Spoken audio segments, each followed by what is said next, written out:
क्रांतिज्योती विद्यालय मराठी माध्यम हा 2026च्या सुरुवातीलाच प्रदर्शित झालेला एक मराठी चित्रपट आहे. दिग्दर्शक हेमंत ढोमे यांनी जिम्मा जिम्मा 2 यासारख्या यशस्वी चित्रपटांचं दिग्दर्शन केलेलं आहे.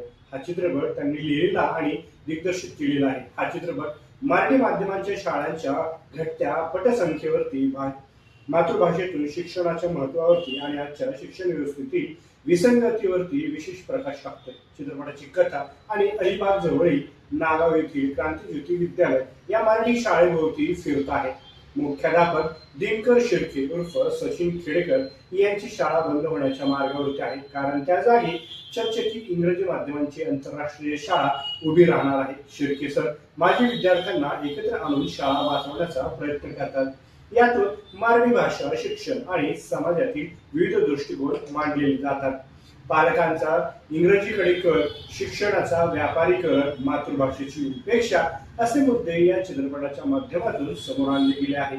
चित्रपट सामाजिक असला तरी देखील उपदेशात्मक असा वाटू नये यासाठी हेमंत ढोमे यांनी हलके फुलके क्षण आणि रंजक अशा संवादांचा यामध्ये वापर केलेला आहे.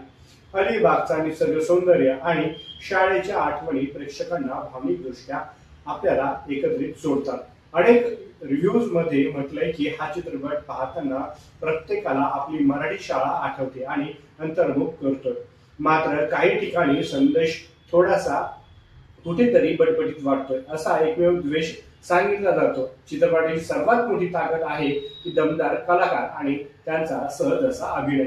सचिन खेडेकर हे दिनकर शिर्के यांनी मुख्याध्यापक यांची भूमिका अतिशय प्रभावीपणे त्यांनी मांडली असून संयमित असा अभिनय चित्रपटाला खोलवरती नेतात.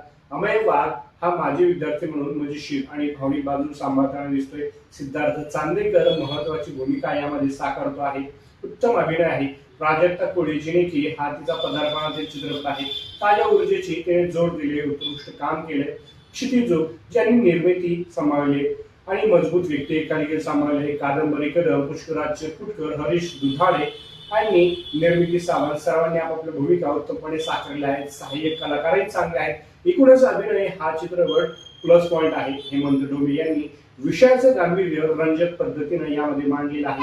संगीत हे हर्ष विजय आणि द फोक आख्यान टीम यांनी मांडलेलं आहे. शाळेच्या आठवणींना यामध्ये उजाळा देत हाका मारी, शाळा मराठी, स्वर्गात आकाशगंगा असे अनेक गाणी आहेत, आवडली आहेत. ती छायाचित्रात अलिबागचा निसर्ग छान दिसतो आहे. पहिल्याच दिवशी चित्रपटाला प्रेक्षकांचा भरभरून प्रतिसाद मिळाला आहे. बॉक्स ऑफिसवर चांगली कमाई म्हणजे बजेटपेक्षा जास्त कमाई केलेली आहे असं म्हटलं जातं. रिव्ह्यूज मध्ये तर 3.5 ते 4 स्टार्स याला मिळालेले आहेत. प्रेक्षकांना भावनिक आणि विचार करायला लावणारा असाच हा चित्रपट आहे.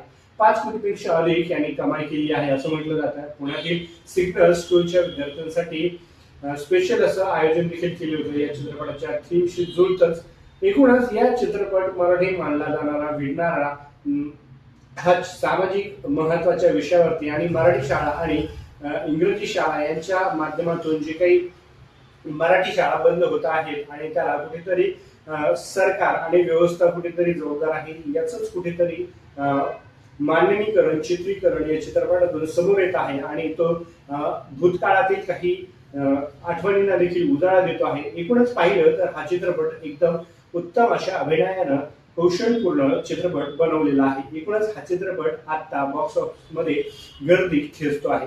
एकूणच सगळा काही चित्रपट पाहिलं तर उत्तम असा हा चित्रपट आहे. 3 ते 4% मध्ये त्याला कुठेतरी रेटिंग मिळताना दिसत आहे. म्हणजेच ही उत्तमोत्तम रेटिंग आहे आणि हा चित्रपट आजही बॉक्स ऑफिसवरती हाऊसफुल आहे असं देखील म्हटलं जात आहे. एकूणच या चित्रपटाबद्दल आणि या टीम बद्दल आणि सचिन खेडेकर यांनी जे काही अभिनय मुख्याध्यापकाची जी भूमिका बजावली याबद्दल आपल्याला काय वाटतं ते कमेंट बॉक्समध्ये मांडायला विसरू नका. आणि आपण आपल्या सह्याद्री एक्सप्रेस या चॅनलवरती प्रथमच असाल तर आपल्या सह्याद्री एक्सप्रेस या चॅनलला सबस्क्राईब करायला मात्र विसरू नका. तुर्तास धन्यवाद. नक्कीच भेटूया पुढील व्हिडिओ.